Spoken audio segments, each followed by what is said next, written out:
MHTCT 2027 road map. तो देखो यार, अभी चालू है जून, ठीक है, और MHTCT का फर्स्ट अटैम्प्ट 15 दिसंबर से 15 जनवरी के बीच होने वाला है।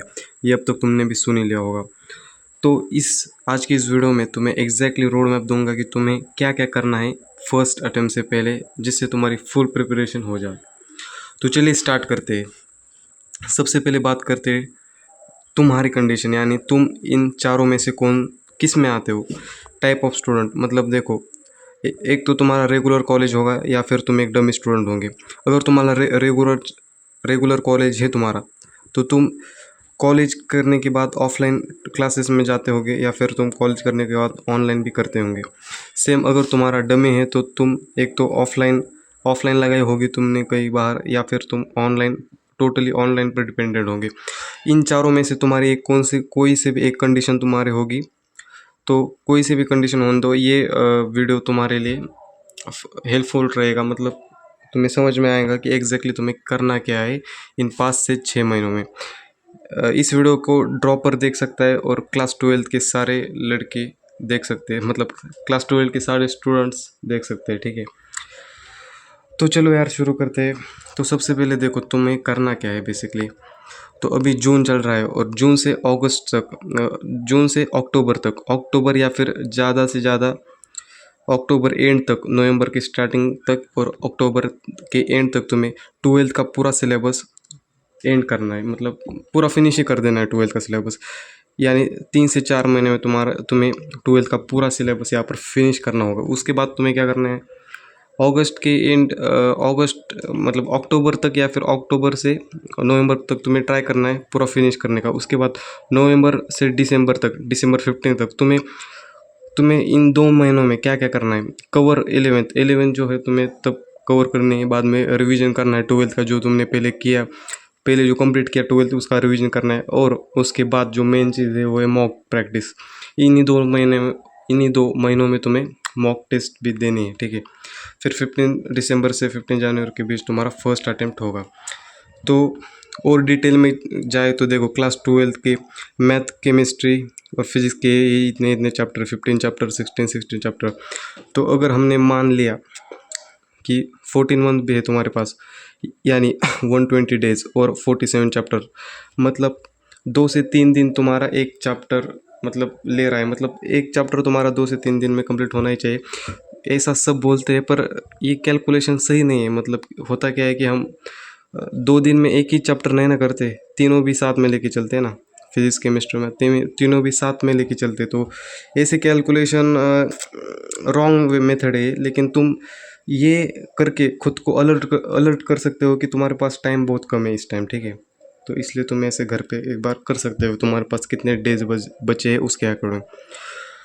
तो एग्जैक्टली करना क्या है तुम्हें पता है, सिलेबस कंप्लीट करने का है और लास्ट के 2 मंथ्स में 11th को कवर करने का है और मॉक टेस्ट देने है।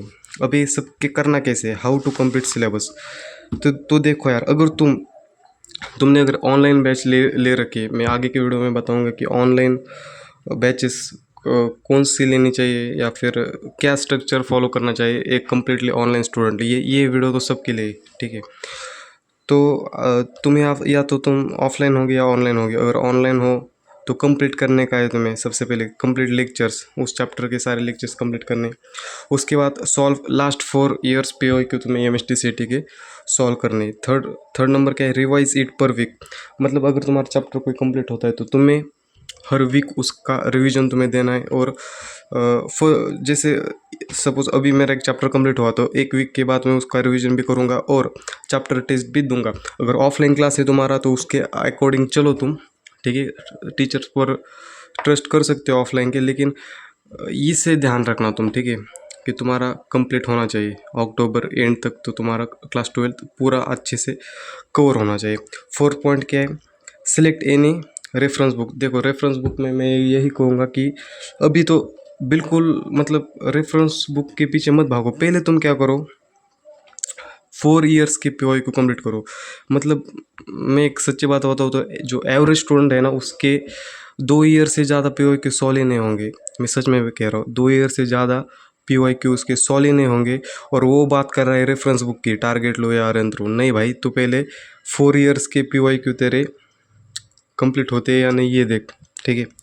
4 ईयर के PYQ तेरे कंप्लीट होते हैं कि नहीं ये देख। अगर हो गए फिर तू रेफरेंस बुक की तरफ जा सकता है और कोई से भी एक ही फॉलो कर, तेरा काम बन जाएगा, ठीक है। तो ऐसे तुम्हें करना है। और जो जिसने जिसने ऑनलाइन बैचेस ले रखे हैं, मैं आगे वीडियो बनाऊंगा उस पर। तो ऑनलाइन बैच अगर तुमने ले रखी है तो तुम कम्प्लीटली सर पे ट्रस्ट कर सकते हो। ऑनलाइन का जिस सर के भी तुमने बैच ले रखी है, तुम कम्प्लीटली उन पर ट्रस्ट कर सकते हो। जैसे कि गणितंक हो गया, या फिर गणितंक के सर अंकुश सर एकदम जीनियस आदमी है भाई वो। उन पर तुम फुल ट्रस्ट कर सकते हो। उनकी उनकी स्ट्रैटेजी से तुम चल सकते हो अगर तुम एक ऑनलाइन वाले हो। RG सर हो गए, RG सर फिजिक्स को हो गए, अंकुश सर हो गए और सोविन सर हो गए केमिस्ट्री को, ठीक है। तो आगे वाले वीडियो में वो मैं कवर करूँगा। बाकी रोड मैप तो मैंने बहुत शॉर्ट में ले लिया, मुझे बहुत कुछ बताना था लेकिन अभी वो पॉइंट्स याद नहीं आ रहे। मैं आगे के वीडियो में वो बताऊँगा ज़रूर। बाकी तुम्हें एक बात कहूँगा कि अभी टाइम है, तुम पढ़ाई कर लो, ठीक है।